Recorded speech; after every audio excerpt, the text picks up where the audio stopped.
Hello and a very warm welcome to the next episode of Series 2 of Working It Out, a podcast series from OneAdvanced.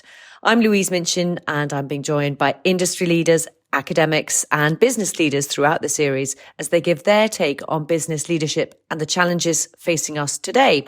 Now, last year, it seemed the world took sustainability and diversity more seriously than ever before. Bold commitments were made by world leaders at the climate change conference COP22, and diversity and inclusion targets were set and measured by more companies than ever before. However, much has also happened since then with political change, conflict and socio-economic fragility. So where are we today? As the global economy enters a more uncertain phase, it appears there's no cavalry coming to solve the world's issues. And perhaps businesses need to consider their own footprint and what is possible and encourage diverse thinking and cultures. What would that look like? What would it mean? In this episode, we're looking at the importance of inclusive cultures in responsible technology. And I'm pleased to be joined by Jacqueline de Rojas, CBE and former president of Tech UK, also president of Digital Leaders and co-chair of the Institute of Coding. So many things to your name, Jacqueline. It's great to be speaking to you about this. Thank you so much for joining us. Thank you. I'm delighted to be here talking all things diversity and tech. It's my favourite subjects.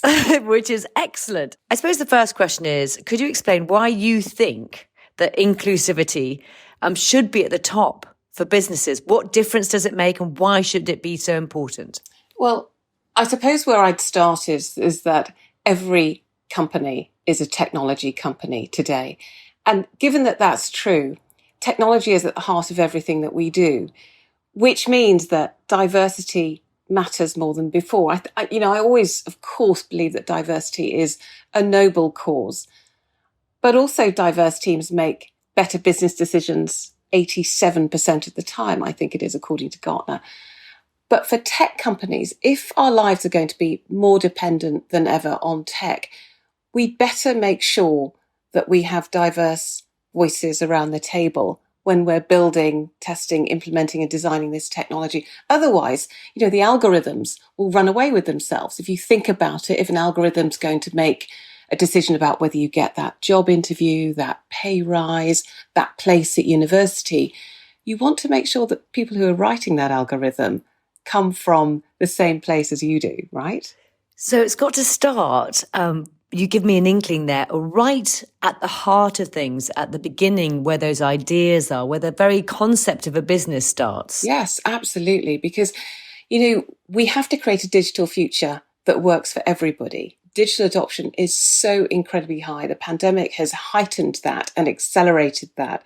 So our skill set needs to be, all over the tech and digital accessibility area. We all need to have lifelong learning when it comes to staying and keeping up with technology.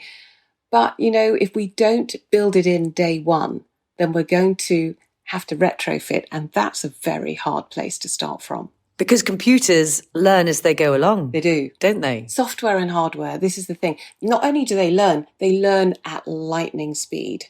And so if you don't have that diversity in the design process, you are really going to create that force multiplier in a biased world. And we live in a world that's full of bias already, don't we? So let's talk about unintended consequences. So if you don't have this at your start of your business, you just gave the example, didn't you, of perhaps somebody who should be getting a place at university doesn't, or doesn't get a job. But what are the other sort of unintended consequences that might happen? Yeah. So, I think we live in a world where, let's say, great example would be car parking in the centre of towns and villages. 67% of our elderly people no longer use the car parks because they don't know how to use the app. And so we have designed them out. And so what do we do about that? And really interestingly about that, I asked a delegation of tech people at London Tech Week from Estonia, which is a country with the largest tech adoption on the planet. And I said, what would you do with this problem of the elderly and apps? And their answer was, well, just because you can doesn't mean you should. Which means we don't charge our elderly for parking. Yeah. And so, you can accelerate tech adoption as much as you like, but actually there are some times when you shouldn't. And actually, that's a kind of retrofit that actually is deliciously brilliant, isn't it, in some ways? But you shouldn't have to get to that point where all elderly people are not able to go into city centres. It's brilliant and it's simple. But what it means is that if you had someone who was elderly and in that position on the design team when they were thinking about car parks and parking and the elderly and inclusion, that wouldn't have happened. Very interesting that you mention age as part of this diversity conversation, because there's so many different things that you need to think about, that being one of the many. Yes, exactly. So I prefer to think about inclusion, actually, because we've all got we're all different and we should all celebrate difference. But if we think about it in terms of inclusion, that means everyone can have their moment in the sun and everyone can express their difference. And I think that, to me, feels more like the cultural side of how we build our digital future. Okay, I'm going to come to that sort of thought about how you do that in a bit. So let's park. I'm going to literally write it down in my notes. How do you get that on your, as part of the creative process, on your boards, etc.? What about responsibility for building and deploying technology responsibly as well? Is it, and with that inclusive and diverse thought piece around it, is it governments? Is it industry? Is it business? Is it academics? Who should it be responsible? Well, I mean, in your opening words, Louise, you said the cavalry's not coming. And so there's a clue in there, isn't there, that probably it's at the individual level. But look, by 2050, there will be 9 billion people to feed, to clothe, to transport, to employ, to educate. And unlike any generation before us in history, we probably have the know-how to design and build for that future. But whilst there's never been a more exciting time or a challenging time to do the work that we do in tech, the responsibility to use that technology well has never weighed more heavily. And I would say that it's governments who need to get regulation and policy right. It's businesses who need to create that inclusive culture. But it's also about us as individuals testing the elasticity of our tolerance every time we come up against somebody who's a bit different to us. And, that tolerance.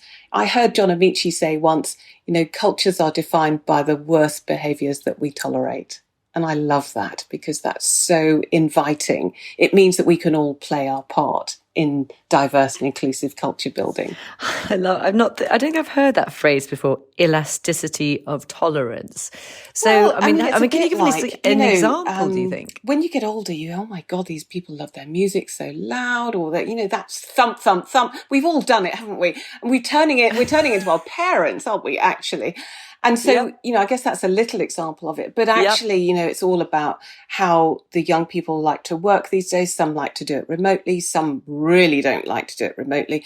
So I think it's about, employers, for example, learning how to attract talent who are much more interested in purpose and changing the way in which our cultures, which may have existed for many, many years, need to adjust to attract talent as we move forward.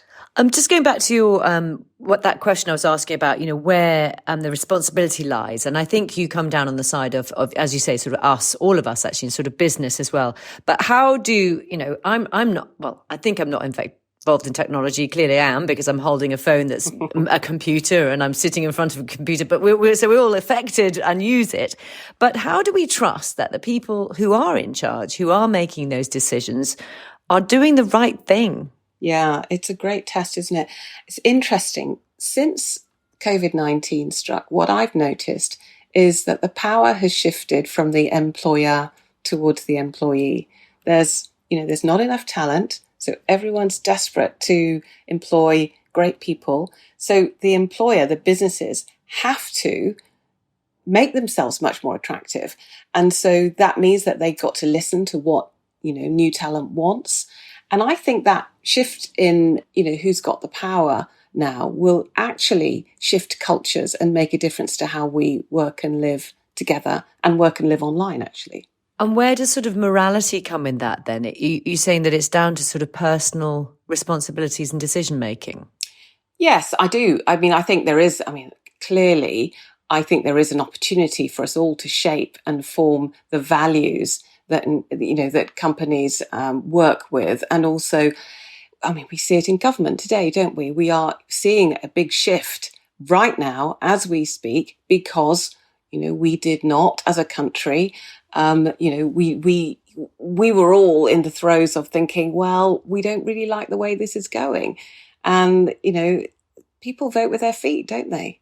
And so then, therefore, change has to come.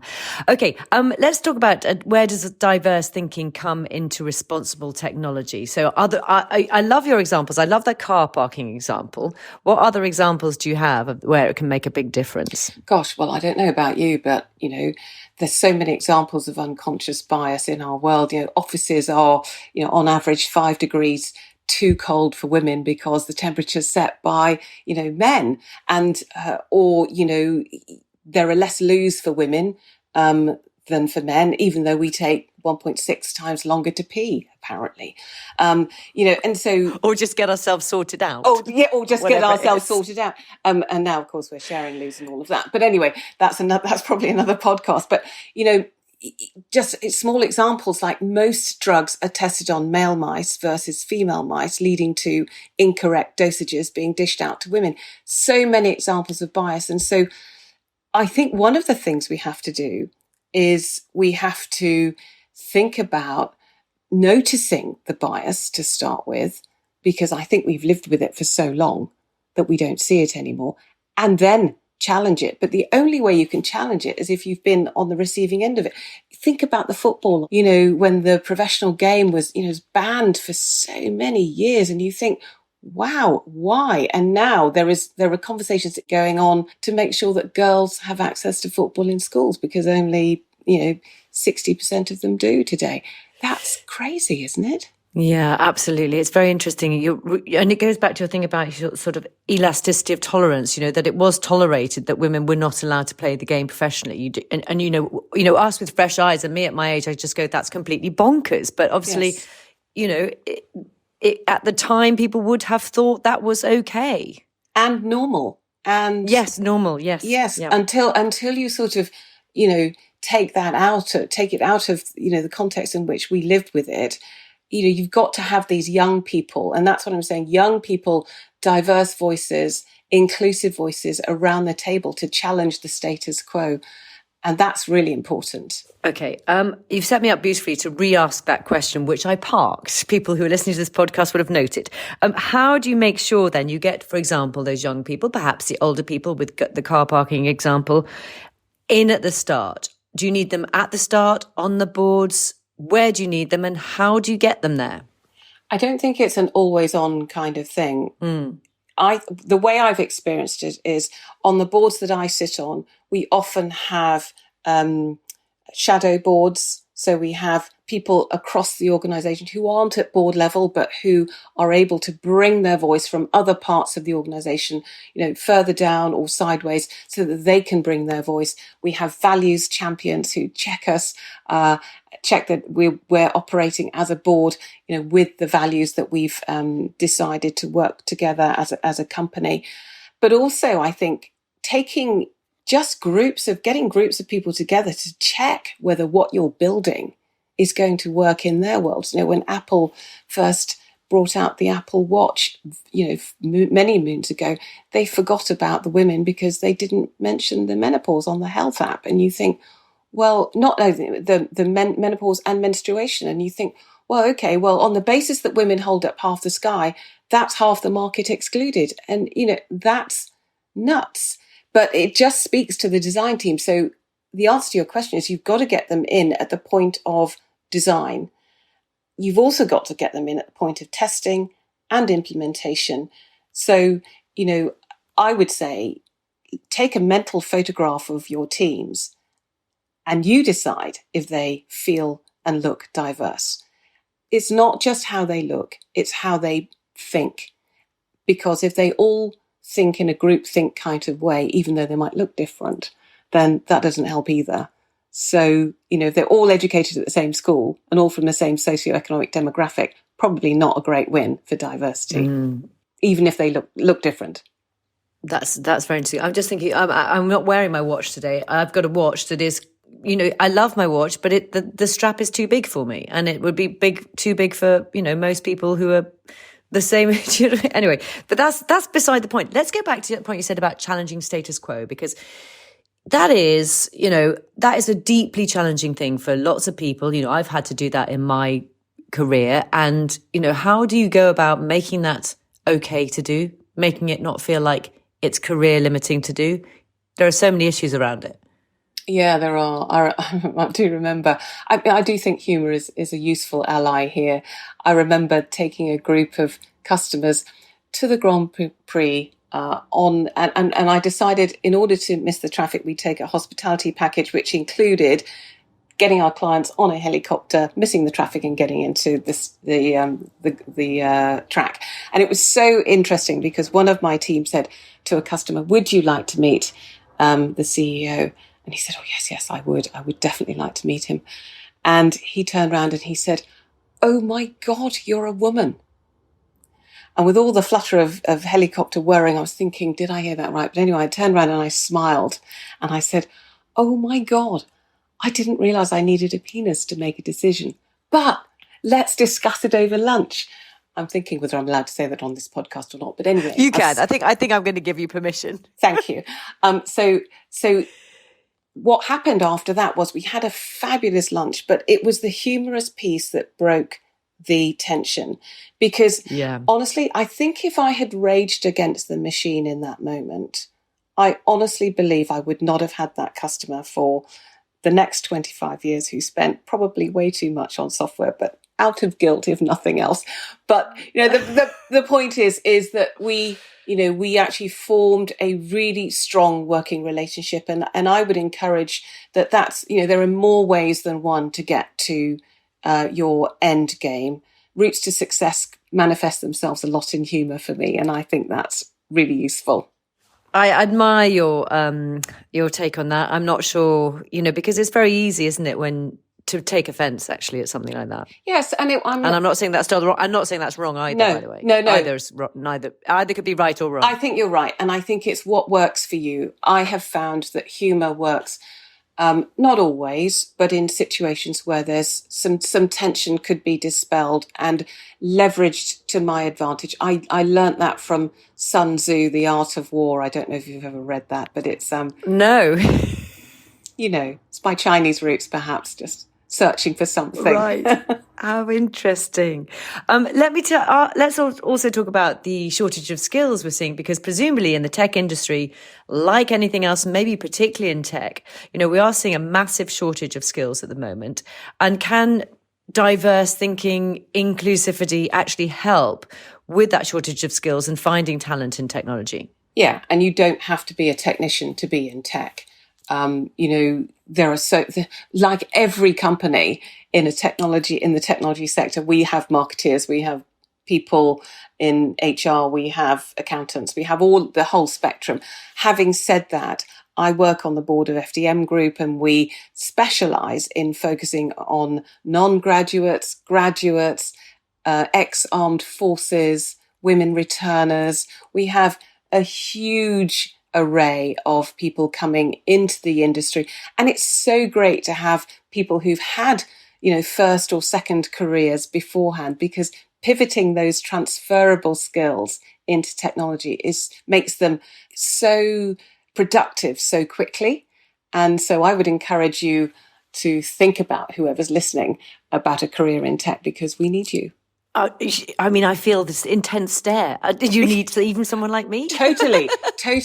Recruiting everybody, Louise. I'm very interested. I'll have to sort of show my own conscious bias here, actually, in response. And everybody who's listened will probably take a little bit, a different thing out of what you've just said. But, for me, it's that those returning women, perhaps even, not just returning after maternity leave, isn't it? I'm at the stage now where my children are leaving home. Yeah. And, there are many of my peers who are at that stage, and they've got enormous amounts of skill sets and, academics, all the rest of it. But, there's a huge untapped kind of talent out there, isn't there? And that's not, that'll be across other sectors as well, other age groups. Yeah, well, 100%. And I would encourage anyone who's listening to write down what they consider to be their transferable skills, like, good work ethic, great problem solver, those kind of things. My daughter pivoted from musical theatre actress, playing the lead, Carmen in Fame in the musical, and she's now in the technology industry in a business called IFS, and she's teaching people in the technology industry how to perform and how to create very, very strong storytelling. So, you can use your skills and leverage in. Her fiance was a restaurant manager before COVID and is now, he's problem solving on the front line in technical support. So, it's so interesting how you can, with a bit of help from a very, very bossy, matriarchal figure saying you must be in tech, but it's it really is great, right? And it sounds there's a huge, again, diversity of jobs as well and things to do. Yeah 100%. So I suppose you're so uniquely placed to give businesses advice in how particularly they will be looking at. I mean, the incoming price increases coming towards us at breakneck speed are terrifying for businesses, aren't they? Whether it's the energy or whatever it is, it's absolutely terrifying kind of landscape for some businesses. So what is your advice for businesses deciding how they're going to grow amongst this, what is probably going to be a very difficult operating landscape? Yeah. Well, the biggest expenditure in most businesses is going to be the salary bill. And so, my advice would be automate as much as you can. And that's hard for small businesses because you think, oh, that means I've got to be a tech expert. And that's simply not true. These days, we have everything as a service.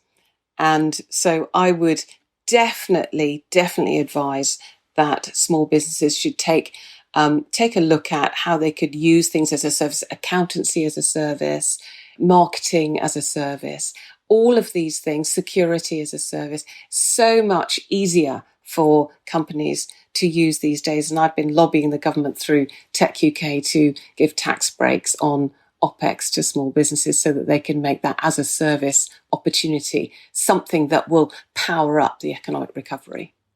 So number one, you don't have to do your own accounts, or number two, you don't have to employ an accountant. So you can just pay like your mobile phone bill, for example. Exactly right. So you just subscribe and pay as a service. So much easier than thinking, oh God, what accounting package do I have to put in and how do I use it? You delegate. Delegation is great in the technology world because someone else is always better at it. It's a bit like, asking the kids to set up the television when it's new, isn't it? It's so much easier to do it that way. It's the same concept. Yeah, I completely can relate to that.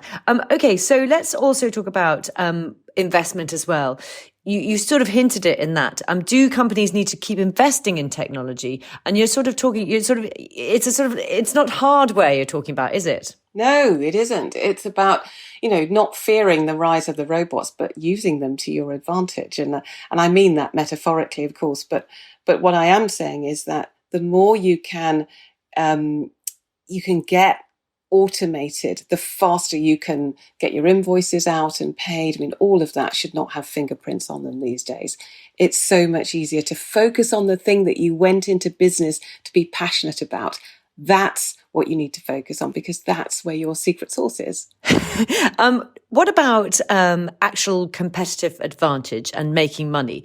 Does it matter? Will it make a difference if you actually build this inclusive culture into the way that you're doing things? The best ideas have always come from companies that are highly innovative. And I can tell you that the biggest scale-ups, we call them unicorns in tech, the biggest scale-ups that got to $1 billion and above, those are the ones that have had diverse teams brought together to create amazing innovations and ideas, the simplest of ideas. And honestly, I would say that if anyone believes in diversity at all, this is your opportunity to create competitive advantage in a stratospheric way, which can scale up your business beyond all your ambition. I honestly believe that diversity and inclusion is your way forward. Wow. So how do you find these magic people that are going to help you and give you these great ideas? Well, so this is part of, look outwards, not inwards. So yeah. It's never going to come from within. Large companies actually find it really hard to innovate from within. And that's why they hoover up the smaller businesses who've, got together in their garage or their basements or attics and what have you, and come together to form that thing that the big companies can't do. And so I definitely think there is a 1 + 1 = 11 somewhere. Look to the smaller businesses for your innovation and growth. They will be the diverse thinkers, and they will be the people that will build your business advantage. I think that's a lovely idea and really optimistic note to come towards the end of the podcast. So listening, what would one thing you'd like people to take away from today's conversation, do you think, to make the difference to their business and also to themselves as well? Yeah, well, I would say that on diversity, probably the greatest threat to diversity is the belief that somebody else will fix it. And I believe that it is around our individual decisions, our reactions and triggers to people who are different to us. It's about making sure that we are the peacemakers. We are the people that create, the inclusive, innovative teams that build that business advantage. And don't delegate it to someone else, because it's not a problem that's over there. It's a problem that's here. It's been absolutely fascinating talking to you. We have been around the houses, the car parks. We've had a little bit of Chinese philosophy as well. Is that how I would talk about it? Definitely. Jacqueline, it's a real pleasure to talk to you. I feel there's so much knowledge there that we've gained from speaking to you. Thank you very much indeed. And I shall rethink my career. I mean, it's 1 year since I left my job, so maybe it's time for a career in tech in some form. Come on in. The water's lovely. Thank you very much indeed. Jacqueline de Rojas, thank you.